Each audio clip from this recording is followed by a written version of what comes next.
All right. Thank you, Gurman. Can you guys hear me in the back okay?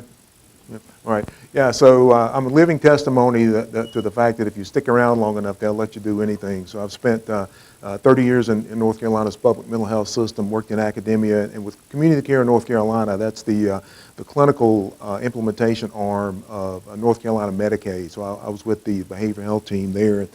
And we actually worked on what we called back in starting in 2009, the Chronic Pain Initiative, which was kind of a forerunner to the CDC guidelines for managing chronic pain, and it kind of morphed from pain management guidelines to harm reduction for the opioid use disorder. So I've got a lot of background in this area, and really pleased to have the chance to talk about it. I have nothing to disclose. You see the objectives there. Basically, I want to initiate a conversation about the magnitude of the opioid use disorder epidemic, and also some things we can do from a harm reduction perspective to try to make some inroads in the opioid use disorder epidemic and in the secondary issue of opioid use disorder, and talk about some myths that kind of surround medication-assisted treatment.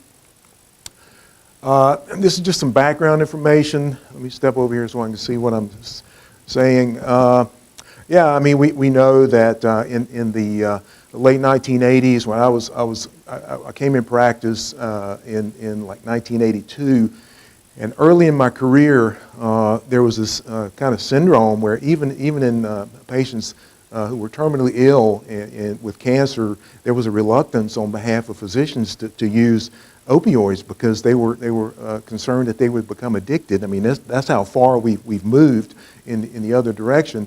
But in the late 80s and early 90s, there was a movement to increase our coverage of pain management. You know, Joint Commission got in behind it and recognized pain as a fifth vital sign. And at the time, you know, pharma was coming along and producing some opioids, longer-acting opioids that were purported to not be habit forming, and so it was a whole host of things that kind of colluded into a perfect storm of issues that led us into probably an overuse of opioids. And when you expose as many people in the United States as have been exposed to opioids, you're going to have some opioid use disorder develop. One statistic that has always been pretty compelling to me, and this varies from year to year, but the most recent number I saw was that the United States consumes 80% of the world's opioids. So that kind of tells you something. But a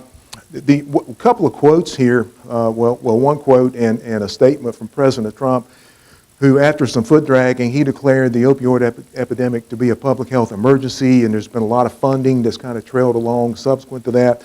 But Dr. Rayford Brown, who is a pediatric anesthesia specialist, and chair of the FDA's Advisory Committee on Analgesics and Anesthetics, attributed most of the blame, and there's plenty of it to go around, to Big Pharma and corresponding shoddy regulations by the FDA, to the point that many states, and I just pulled Massachusetts because I could find a reference for it, many states have now joined in a class action lawsuit against Purdue Pharma because of what's been called the epidemic, and they profited from it through a web of illegal deceit.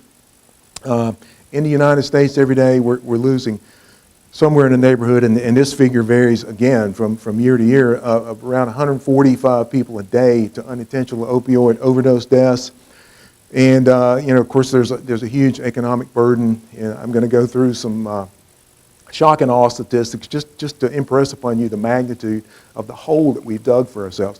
Pharma actually has quoted this letter to the editor from the New England Journal of Medicine, 1980. This was not a peer-reviewed study. This was just kind of an anecdotal letter that was sent to the New England Journal, but Pharma actually quoted this as hard, rock-solid, evidence-based medicine. It says, recently we examined our current files to determine the incidence of narcotic addiction in basically 40,000 hospitalized patients. Although there were almost 12,000 patients who received at least one narcotic prescription, there were only 4 cases of reasonably well-documented addiction. So we conclude that despite widespread use of narcotic drugs in hospitals, the development of addiction is rare in medical patients with no history of addiction. That has been quoted as the gospel truth. I know you guys are really busy, but a couple of months ago, I read this book. It was on the bestseller list. Beth Macy, it may still be, but at one point she was a reporter for the Roanoke newspaper, and she covered this issue for somewhere in the neighborhood of 30 years. She has a pretty compelling book that outlines the history, particularly in the Appalachian region, the history of the opioid use epidemic, and it's really, really interesting. And it weaves in the story of how pharma got involved and has pushed organized medicine and pharmacy to, really has put us to where we are today. Just more statistics. Of those 145 Americans that die every day, 4 are in Tennessee. And I wanted to point out the opioid epidemic. Well, I've got a better slide that's got some dates on it. I'm going to show you how the epidemic has really evolved. And then, of course, we know that opioids are very effective for short-term for acute pain, but we've kind of fallen into the trap that opioids were the most effective treatment for chronic pain. And in revisiting the evidence, we've determined that maybe not so much. But we've dug ourselves a hole, and now we're trying to determine a way to work ourselves out. Because, again, as I mentioned, the more people that are exposed to opioids, the more likely you are to develop misuse and abuse and addiction. It's been postulated by the CDC that somewhere in the neighborhood of 25% of patients who receive long-term opioids develop some variety of addiction issues. In our world, in psychiatry and substance abuse disorder, about 40% of people with substance use disorder have a co-occurring mental illness. So, it really gets complicated. The DSM, there are a lot of folks, lay people as well as highly trained healthcare providers who still believe that what grandma taught you about addiction and substance use disorder, there's a character disturbance, it's a character weakness. We know now that, clearly it's a definable psychiatric illness. The DSM-5 has clear criteria. There are 11 different criteria. You have to hit 2 of the benchmarks in a 12-month period in order to qualify for a diagnosed substance use opioid use disorder. But clearly, we know that it's a biological illness. It's a chronic illness, not that different in terms of the chronicity from diabetes, hypertension, in that we can put it into remission, but we cannot yet cure it. So what does the data say about this situation in Tennessee? I came from North Carolina. I've got reams of data from North Carolina. Tennessee, I'm sure they've got it, but I was not able to find as much rich information as I had available from the North Carolina Department of Public Health. This was just showing the red areas here. The red areas. If I can, yeah, there you go. That's kind of the hot spot where you have greater than. Anyway, it's a hot spot. I can't read it from here. This is age-adjusted rate of deaths per 100,000 populations, and the reds are greater than 10 per 100,000. And you can see this epidemic is particularly problematic up and down what amounts to I-81. Tennessee data, again, I won't bore you with the specifics. These will be in the slides if you want to see them afterwards. But it's not anything you'd want to put in a billboard coming into the state and advertising what a great place Tennessee is to live. Of course, no state has anything to write home about in terms of how we're dealing with this. And here's the slide that I want to show you, kind of the longitudinal development. If you look way back on your left, it's 1999. Since 1999, there's been a fourfold increase in, this is North Carolina specific data, but it's pretty similar across the country. There's been a fourfold increase in unintentional opioid deaths. Now, further, if you look in a little more detail, the green is that those opioid deaths that are related to common prescription opioids. The darker blue, the Duke blue, is those deaths that are related to heroin and analogs. So what you'll see, that's the two parts I'm going to focus on. There are, the experts call this 3 waves of the opioid use epidemic. Starting in 1999, the vast majority of the deaths were due to prescription opioids that were being used and in some cases diverted, sold on the street. As we, somewhere maybe 2009 or so, we crossed a threshold as states began to more highly regulate prescription opioids. We began to focus on not using opioids as much for chronic pain, focusing on using the prescription drug monitoring system to kind of find patients who were doctor shopping. There's been a push from the DEA and the state SBI levels to focus on pill mill kinds of practices. As the prescription opioid supply began to be ratcheted down, what we saw was the second wave of the opioid use epidemic was this increase, the dark blue again, the increase in the heroin deaths. And you see it's really taken off 2015, 2016. But now we're dealing with the third wave of the opioid use epidemic, and that is the fentanyl being laced with, the heroin being laced with fentanyl analogs. So this, every time we think we're making some inroads, the substance use provider, the substance abuse wherewithal providers are a step ahead of us, right? So we've I think formally been addressing symptoms of the problem. We got to figure out a way to address the real problem, which is the underlying substance use disorder. Why do people keep trying to find more and more potent substances? Well, they have a substance use disorder. So instead of treating the symptoms and cutting off the supply, we've got to treat the problem. And it's not just deaths. I mean, there's all kinds of, obviously there's mortality, but there's all sorts of morbidity. This pyramid shows that for every one death, all down the collateral there, the collateral damage, hospitalizations, ED visits, everybody that's dying is they have family, et cetera. So I mean it's just widespread, and every one of them, or virtually every one of them, is preventable. This, and in terms of public health issues, a lot of publicity has yet to be given, actually, regarding the collateral issues of hepatitis C and HIV spread, primarily through needle sharing with IV drug use. Tennessee, this is from the MMWR about 2 years ago now. Tennessee was one of 5 states, I think, that were 2 times the national average of hepatitis C. You can see right there. And North Carolina wasn't in a whole lot better position. So again, there's lots of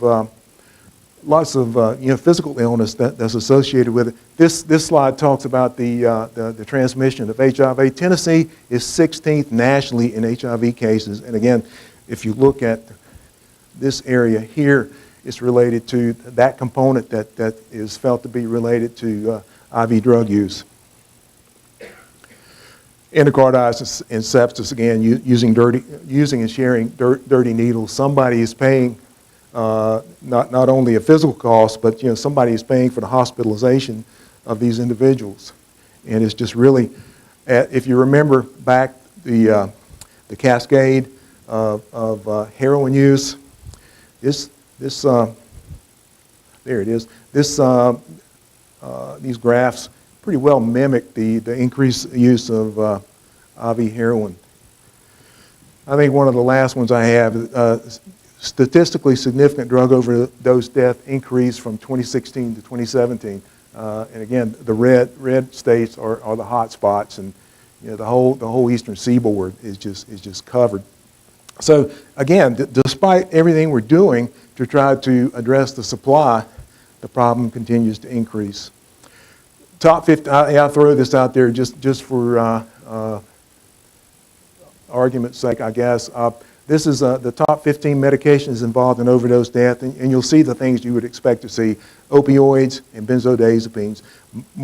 If multiple drugs were listed in the autopsy, then they will be listed, multiple times. So these numbers don't necessarily add up. But what you're looking for is kind of the common theme, which is a combination of opioids, benzodiazepines, alcohol, muscle relaxants, other CNS depressants, and that's pretty much what this list is comprised of.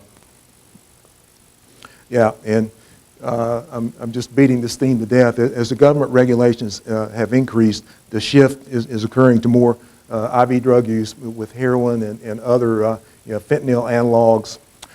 Interesting thing, and I hadn't thought about it in this context, but in Macy's book, Dope Sick, she was saying that if there seemed to be an epicenter of overdose deaths related to heroin that was laced with fentanyl, I'm thinking about harm reduction. We need to get naloxone in the hands of these patients. We need to get people there on the streets to educate the community about the harms of IV drug abuse, because there is no FDA regulating your street pharmacists in terms of the medication's safety, potency, and efficacy. You never know. I mean, it's Forrest Gump's box of chocolates. You never know from one batch to the next what you're getting. And these people are playing Russian roulette. So that's my grandma kind of, we got to keep these people safe kind of mentality. Macy was suggesting that some people are so powerfully addicted that when they find out that there's some really powerful stuff on the street, they want to go there and get it because they think they're going to get a better high. Now that had never occurred to me, but nonetheless, that was one hypothesis. The FDA placed a box warning on opioids and benzos. I think it was in August of 2016. Again, just admonishing providers and pharmacists that this was kind of a dicey combination in terms of increasing your potential for respiratory suppression. There's a couple of studies, and depending on the study, the rate, the increased potential for overdose death varies, but this one study I'm quoting here says a 4-time increase. I saw one study set up to a 9-time increase. Irrespective of which number you use, it clearly increases your risk for problems when you use that kind of combination together. So we know that's a problem. So I've kind of laid the background for the magnitude of the problem. So what are we doing about it? Well, let's start at the beginning. In, let's see, it was 2016, the CDC issued some opioid use and chronic pain management guidelines, trying to, again, prevent us from digging the hole any deeper and acknowledging the current state of the evidence that really opioids aren't the best, for most people, opioids aren't the best management for longitudinally for chronic pain. And we need to, if we're going to use opioids chronically, we need to be a little more rigorous in our approach to prescribing and monitoring, and also, shaping patients' expectations about how do we manage chronic pain. If you're a 50-some-year-old individual and you've got chronic back pain, chronic knee pain, chronic hip pain, chances are you're not going to feel like ever again like you did when you were 18 years old. Focus should be on functionality. Can you get up? Can you dress yourself? Can you take a bath? Can you get in the car and drive to your job or whatever it is you do? So focus on functionality rather than being totally pain-free. So we've got some work to do there in terms of shaping patient expectations. In Western medicine, you all know this, everybody wants to think, I don't have to do anything to change my lifestyle. Just give me a pill. And if I ask long enough and hard enough, you're going to find the right pill to fix whatever it is, whether that's hyperlipidemia, diabetes. I want to continue eating Krispy Kreme donuts. I want to continue eating triple Wendy's cheeseburgers, and I just take a pill and all my problems go away. We're in the same kind of pattern here with opioid use disorder. There's got to be a pill for chronic pain. There's got to be a pill to make my chronic pain go away, and it may not be exactly true. Urine drug screening, I can almost guarantee you 90% of pharmacists, and I don't know what percentage of primary care docs and psychiatrists don't really understand what they're looking at with a urine drug screen. I've taught psychopharm in academia, and I tell the PharmD students, you got to own this. Somebody's got to understand what it is you're looking at so you can better interpret what's going on. And it depends entirely on the test. The screening tests are just that. And it depends on the test in terms of the accuracy. There can be a lot of false positives. Now, Ballad, we actually, again, following my own guidance, I own that. At Ballad, I've looked at it and I've given our providers information about what the screens actually can test for and where the gaps are. But the tests that we use are actually pretty rigorous, the screening tests. But the real gold standard, if you got any concerns, is to do the confirmatory test. So just understand that urine drug test can be useful, but you got to know the limitations of your test. The other thing that is kind of an outgrowth of the CDC guidelines is the idea of deprescribing. You know, if the patient's not doing well on the opioids, or if they're on a really high dose of opioid, you may start thinking about stepping back, you know, in terms of harm reduction, just seeing what the lowest effective dose is. Now, I have heard terrible stories about patients who, with all the focus on opioid, the potential harms of opioids, patients who were cut off. And again, I know I'm just getting one side of the story. Patients who were cut off abruptly from the opioids. That's not what the guidelines are really intending to do. But it's really directed at taking a more evidence-based look at what it is we're doing. But deprescribing, again, go low, go slow is something that should be considered again with the patient in front of you. And then, I'm getting to the punchline here. The CDC guidelines for chronic pain management with opioids also talk about, okay, with this cohort of people, somewhere around 25% or so, that might develop some aspect of addiction up to and including full-blown opioid use disorder, the MAT should be offered. Using one of the three evidence-based treatments that we have, along with other wraparound services. And I'll get into the details, but naltrexone, bup, and methadone are the three FDA-approved evidence-based treatments that we have. So the CDC guidelines actually endorse this methodology. But they're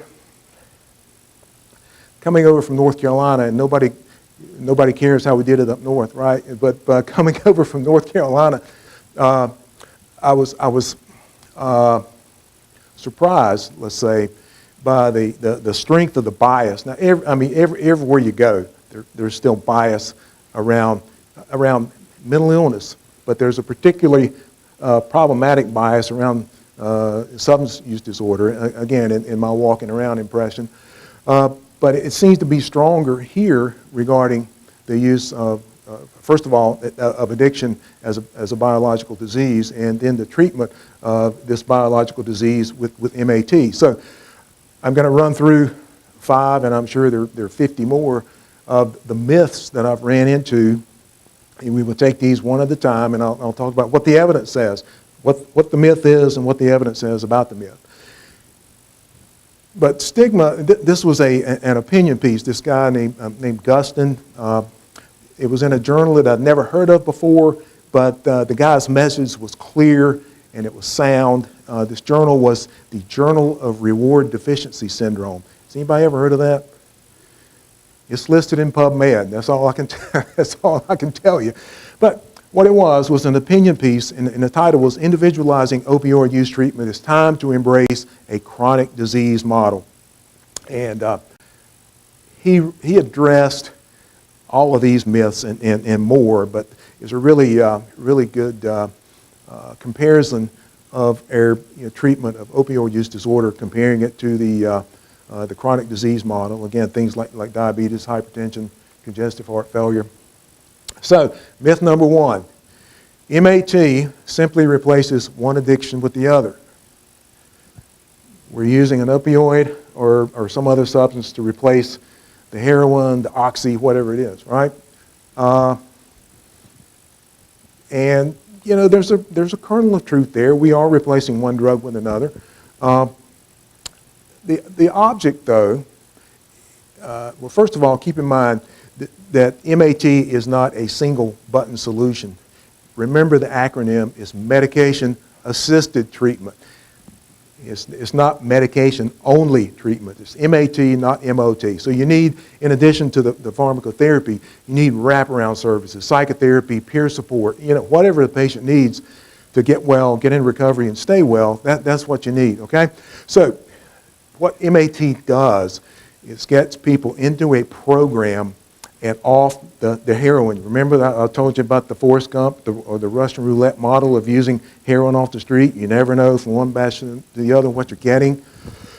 MAT uses safer and regulated FDA-approved medications versus the street drug to help these addicted patients, patients addicted to opioids, get into recovery, and hopefully they're going to stay in recovery.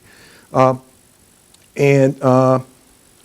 patients who are, let's see, let me stop walking around, look at the slide. For patients relapsing from abstinence-based programs, including incarceration, and I'll talk about incarceration in a minute, who move to street drugs, the risk is very high for overdose. I've talked to a number of people who work in corrections, and a number of correctional facilities are starting to administer a dose of Vivitrol to people with a history of opioid use disorder as they are exiting the correctional system. Because think about it. If you've been using IV heroin or high-dose oxy and you're incarcerated, any sort of tolerance that you had is going to be lost if you're in for a couple of weeks to a month or more. You go back on the street and you go back to your homies and you start using again, and you start using the same dose, et cetera, same product, same dose that you're using before, you're going to wind up a statistic. So as part of the Bridge program back into the community, they're advocating, some experts are advocating to give the patient, the offender, a dose of Vivitrol while they're getting connected back into the community. It just, again, what happens on month 2? Well, hopefully during that first month, transition into the community, they're going to get connected with ongoing substance abuse treatment. But for that first month, they're really at risk.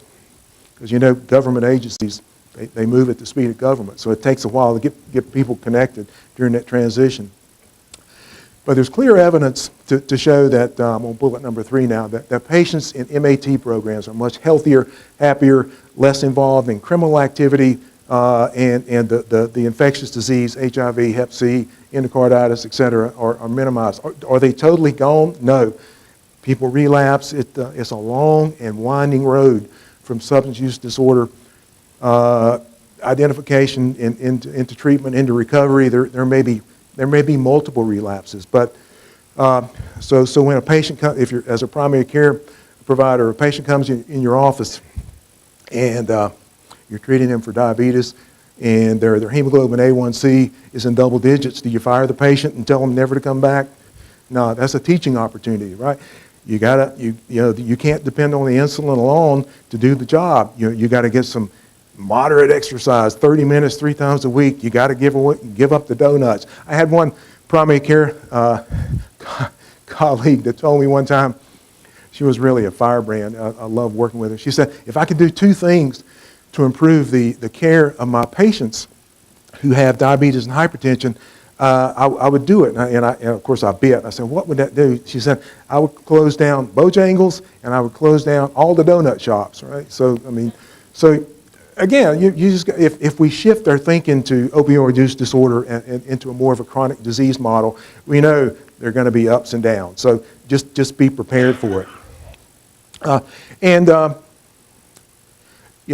All of the organizations that you would expect to be evidence-based, I got them up here listed for you. The CDC, SAMHSA, the Federal Mental Health and Substance Abuse Agency, the American Academy of Addiction Psychiatry, the American Osteopathic Academy of Addiction, the ASAM, the American Academy of American Society of Addiction Medicine. All of those have joined together to push the evidence-based application of MAT in patient care.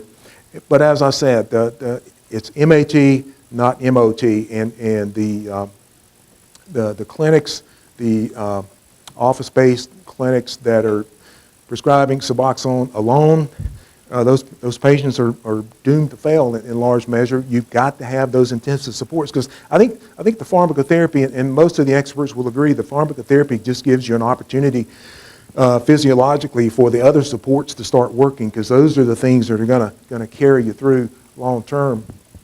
So here, the three meds that are approved for MAT are the buprenorphine and the bup naloxone combination. This is the only treatment, opioid involved treatment that can be prescribed in an office-based setting. You do have to have the Data 2000 XDEA number. That now the 8 hours of continuing education are pretty easily available. At one point, you had to go off-site somewhere and sit for 8 hours. Now you can do it online.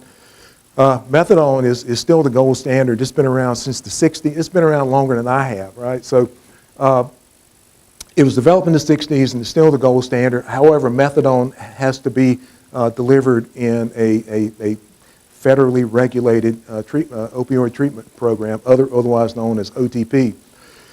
And they're highly regulated, and they are required to offer, the wraparound services. And just like anything else, there's variability in the integrity of these OTPs, but for the most part, they're federally regulated, and they do offer these wraparound services. One thing that you may or may not be aware of is that methadone that is administered in these OTPs does not show up in the prescription drug monitoring database. So just be aware of that because you can work yourself into a trap if you're not careful, if the patient doesn't disclose that. And so the first two have the most evidence in terms of successfully keeping people in treatment and having less relapse into opioid and other medication use. Now the last one, naltrexone, the first two are agonists or a partial agonist and a full agonist. The naltrexone is an antagonist. It has the less the robust evidence of any of these three. Nonetheless, it is still a viable option, but just in being fair, it is the weaker sister of these three. Now, in terms of how they work, they all work in one way or the other on the mu-opioid receptors. And so methadone is a full agonist. State and federal law requires me as a psychiatric pharmacist to show you some drug-related, pharmacotherapy and pharmacology information. I just had to put that up there, okay? So methadone is a full agonist. Bup is a partial agonist, and I'm going to tell you why that's important in a minute. And then naloxone is a full antagonist. It will block, because of its affinity for those mu-opioid receptors, naloxone and naltrexone will block the opioids from the respiratory suppression and euphoria. The partial agonist, you've heard that induction can be dicey if an individual has not cleared the opioids. What happens is with bup, being a partial agonist, but it is a high affinity partial agonist, meaning it binds tighter and more aggressively to the mu-opioid receptors than most of the other opioids. So if you got opioid on board and start bup a little too early before it clears, the bup is going to bind more tightly to that receptor, and it has what's called a ceiling effect because it is a partial agonist. So it's not going to give you the full-blown euphoria respiratory suppression effect of say methadone. So if it's going to knock those other opioids off, and because it's only a partial agonist, they're going to drop from here to here, and that's what's called precipitated withdrawal. So you just have to be careful during the induction phase. And with the Data 2000 waiver, that training really scares the bejeebers out of you in terms of the whole induction. I think it actually overdoes it, but it really reinforces the fact that you have to be careful during the induction phase. Myth number 2, MAT is inferior to complete unmedicated abstinence. And again, going back to stigma, there's stigma regarding substance use disorder and treatment via MAT. Many of the 12-step and faith-based programs don't believe that MAT is something that should be considered. But the evidence would suggest there is no one-size-fits-all single-button strategy to successfully manage opioid use disorder. And we are really, really under capacity in terms of our treatment programs that use MAT, or for that matter, any sort of treatment for people with opioid use disorder. Statistic I found from the ASAM guidelines said that only about a third of individuals with opioid use disorder receive treatment of any kind for their disorder. And there's, again, the stigma that people who resort to MAT for opioid use disorder aren't really serious because, myth number one, we're substituting one drug for the other. So in order to overcome the stigma, I mean, I think I see PharmD students every day who've gotten only one side of the issue covered in their training. We got to do a better job of pointing out the evidence and again, leaving what Grandma and Grandpa taught you aside and focus on the evidence. And so we've got to do a better job at training and ongoing continuing education to raise the level of understanding about what opioid use disorder actually is and how we can actually address it. And I've already hit on the other chronic diseases. We've got to move to a chronic disease model. The next two slides are not to bamboozle you with study information, but the point is that there's quite a bit of evidence, and I just cherry-picked a few of them out there substantiating that MAT is more effective than abstinence only. Is it 100% effective? Absolutely not.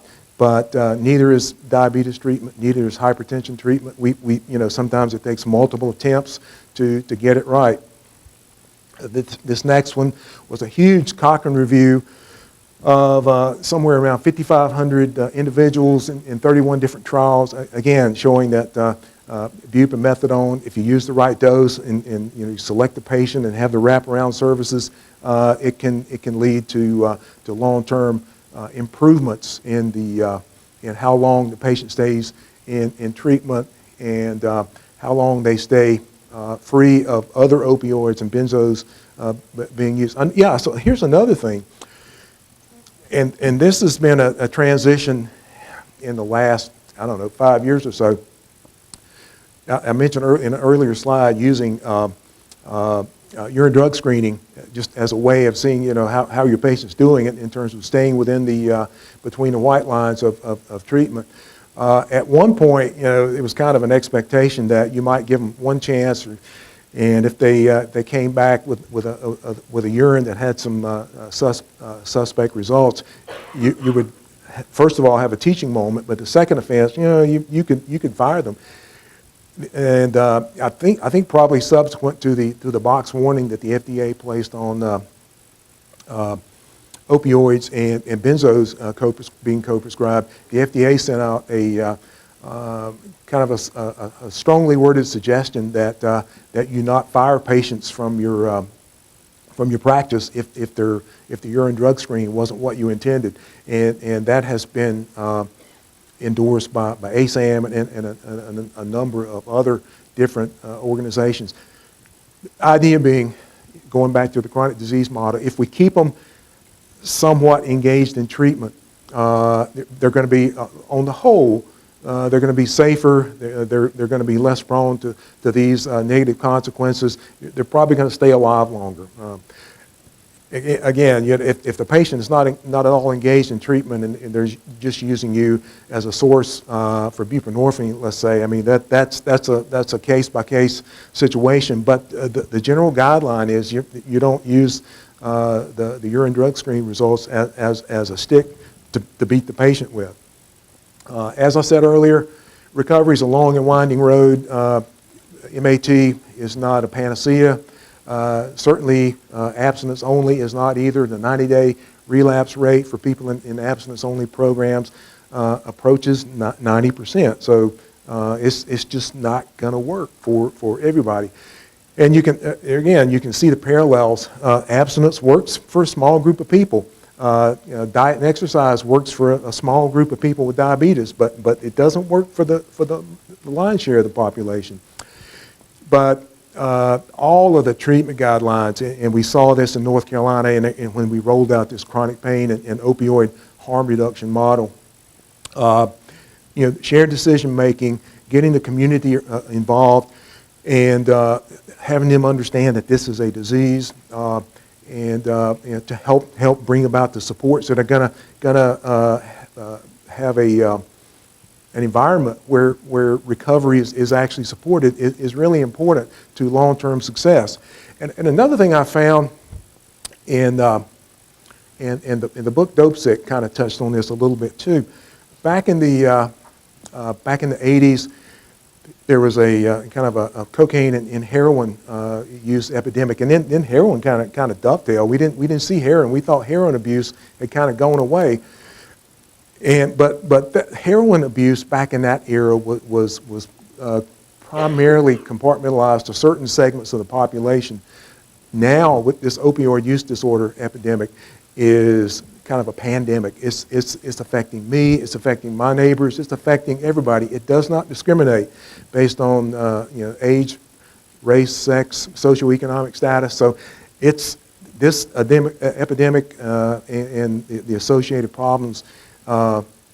It's not just them anymore, it's us, it's all of us. So if we don't do something, it's as you've seen the ski slope graphics, if we don't do something, it's only going to continue to get worse.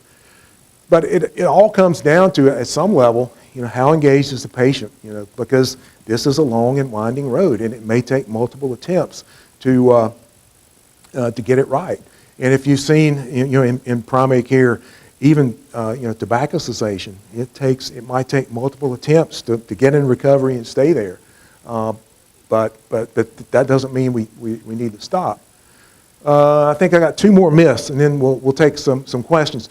And this is one that's commonly held. Opioid use disorder is caused by poor judgment and is not a disease. Well, I think I've already addressed most of these things.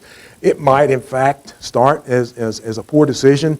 Somebody decided to, they heard somebody talking about the euphoria associated with drug X, the opioid, and they decided they wanted to see what it was. And it only takes one exposure to become addicted and start down that pathway. So it may have started with a bad decision, but then, with the chronic exposure, it does become a chronic, relapsing, remitting disease. This language is taken right out of the DSM. And opioid use disorder is as I've said 1,000 times already, it's still highly stigmatized, even in clinically trained individuals. I've had any number of people, and I think this language kind of gets passed along on social media and that kind of thing, talk about, well, this opioid use disorder epidemic is Darwinian, survival of the fittest. We don't need to deal with those people. And from a harm reduction model, I think everybody deserves a second chance.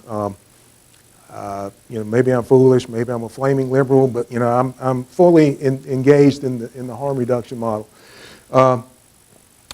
Lastly, and this is something I ran into locally, all MAT providers are shady and are simply out to make a buck. Well, we know that methadone treatment programs are highly regulated. You have to have a specific DEA license to be a methadone treatment facility. And patients, they go on site, they get the intensive wraparound services.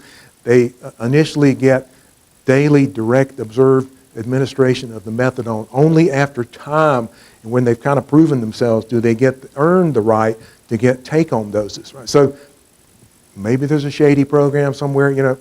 If people are going to abuse and divert, I think we may be at some level powerless to totally divert the diversion.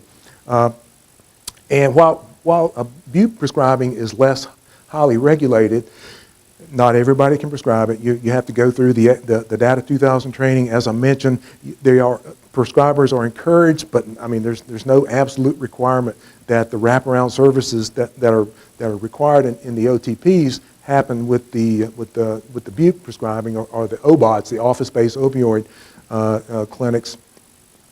Now, Trexone, on the other hand, anybody can prescribe that, but as I mentioned, the evidence is less robust, but it's shown efficacy for opioid use disorder as well as alcohol use disorder. An area for future study and emphasis might be more rigid regulations around the Butte clinics. I mean, maybe we need to tighten down the absolute requirements for these wraparound services in order to make it work. I was in a meeting last night with the executive director of the basically the area mental health program in Washington County, Virginia, and she was talking about their comprehensive wraparound services around substance use disorder treatment, and it can work in this geography. So, and she has a project that's full blown.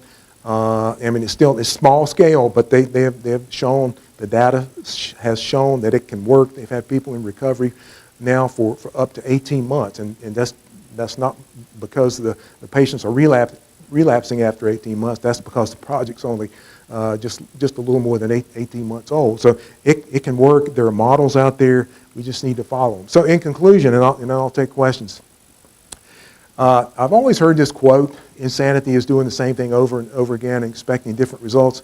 That's been attributed to Albert Einstein, but it turns out Einstein may not have actually said this. That may have been something that Narcotics Anonymous came up with back in the 60s or 70s. But nonetheless, the point is, it's clear that opioid addiction is a chronic disease. It is a significant one for the United States. And despite all the money we've thrown at it and the government regulation, it's only getting worse. So we've got to get to the heart of the problem.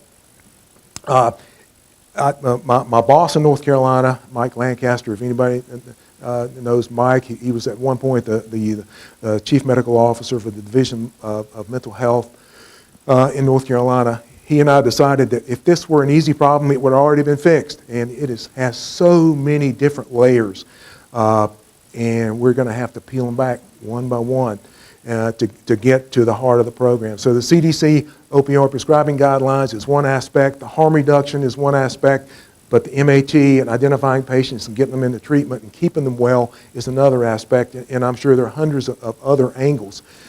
But so I'm a sports junkie. I played football from middle school through college. And parenthetically, let me tell you, CTE is real. Every time I can't remember somebody's name, I'm thinking, uh-oh, here it comes. You know, I played too many downs with those old helmets. But my sports analogies, a friend of mine told me once that I never saw a cliche that I didn't like, but my sports analogies are out there. You've got to have your best players on the field if you're going to have a chance to win. If you've got, what's the tight end from Irwin that just decided he was going to unretire and go back to the NFL? You've got this guy sitting on the bench. You got to get him in the game. He may not catch a pass every down. He may not make a perfect block every down. But if you got your best players on the field, your chances of winning increase exponentially. And so I think MAT is one of the best players, and we need to work in Upper East Tennessee to get it on the field as much as we can for harm reduction. Questions?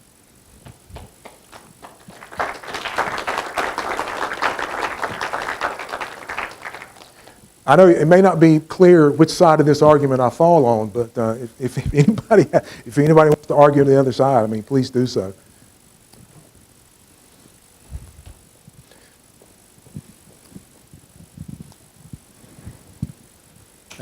First of all, I want to thank you for bringing this subject to the grand round.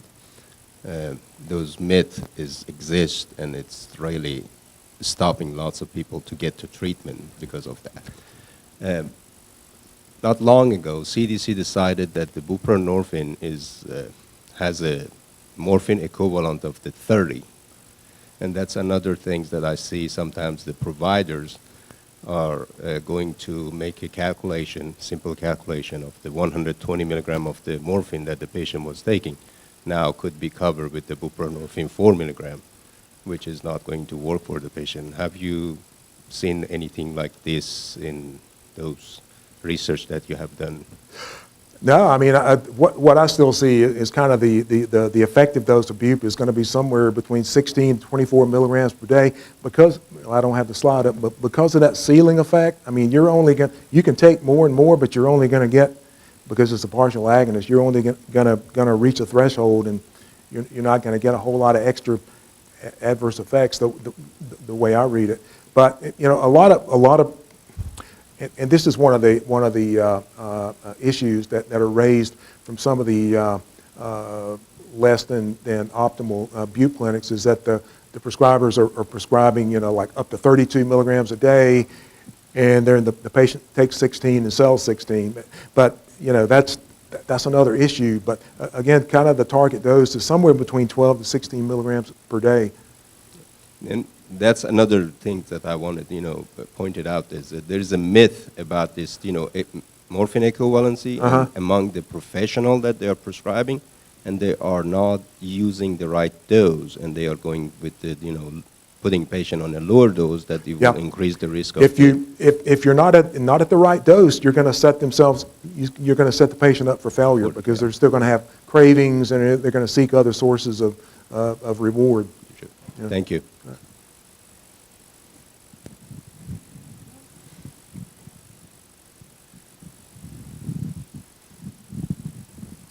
Oh, by the way, thank you all for coming out in the rainstorm too. I mean, honestly, if I hadn't been speaking today, I would have stayed at home. So thank you for coming. David Wood, pediatrician, and thank you for a wonderful talk.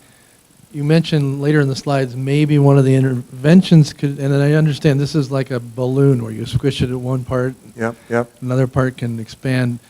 But the buprenorphine prescribing regulations seem to be a setup for mills. You can have 275 patients, charging them $100 to $150 a week cash, and you can make a lot of money. And why aren't the regulations more stringent like they are around methadone?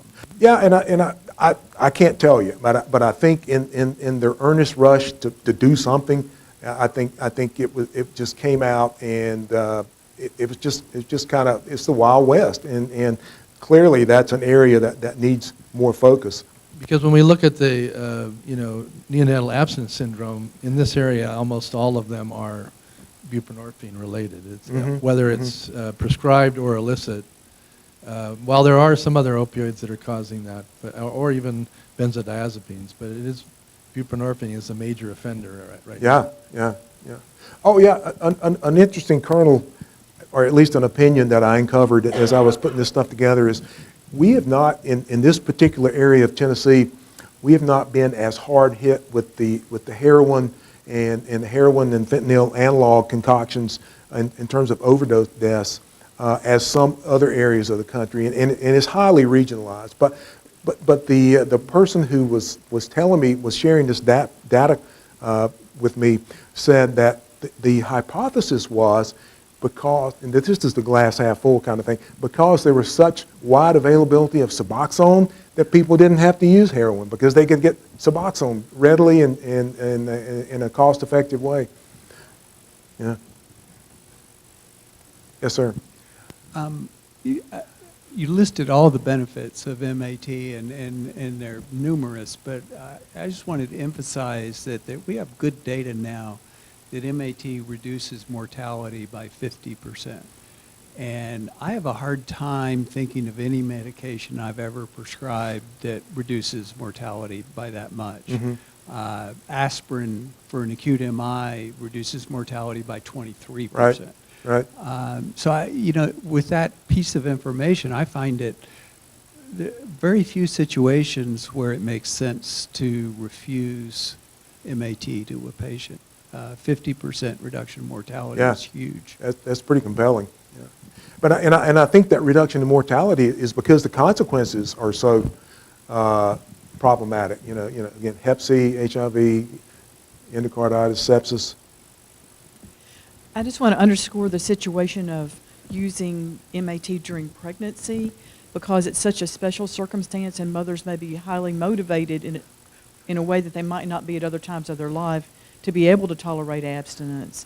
And there is clear evidence that buprenorphine is damaging. I got a 4-hour talk on this topic. Yeah, that's why I didn't even touch it today, because it just takes so long. But yeah, thank you for that comment. I have one other question about benzodiazepines. Under the TIPS guidelines that regulated methadone, benzodiazepines were strongly discouraged, if not prohibited. And there's a reason for that, of course. That doesn't apply as it should be, as it was supposed to, under the buprenorphine guidelines.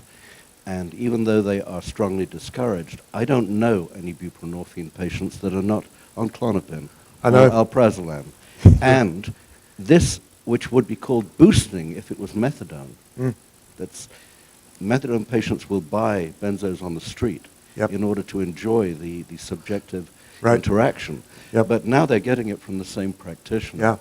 And they're very happy about it, and they like to drink with it. And alcohol and benzos don't go well together, Right. but this is all being done with the approval of the prescription pad, and it is happening in buprenorphine clinics. I have one other comment, and that is, and mine is a forensic practice, so I tend to deal with a selected population. But all of the buprenorphine patients that I deal with began buprenorphine by buying it on the street. They weren't getting it from a clinic. And It's not surprising. and when we talk to them about the prescriptions that they do get, they will have convinced the physician that they need 32 milligrams per day only because they can't afford to buy it. So they have to sell half of it. And do you see that we have created a problem here? Yeah, I think your colleague pointed out, we need closer inspection of this cash-only clinic model. I mean, it's a problem. Other questions? Okay, thank you. Hopefully it's not raining going back.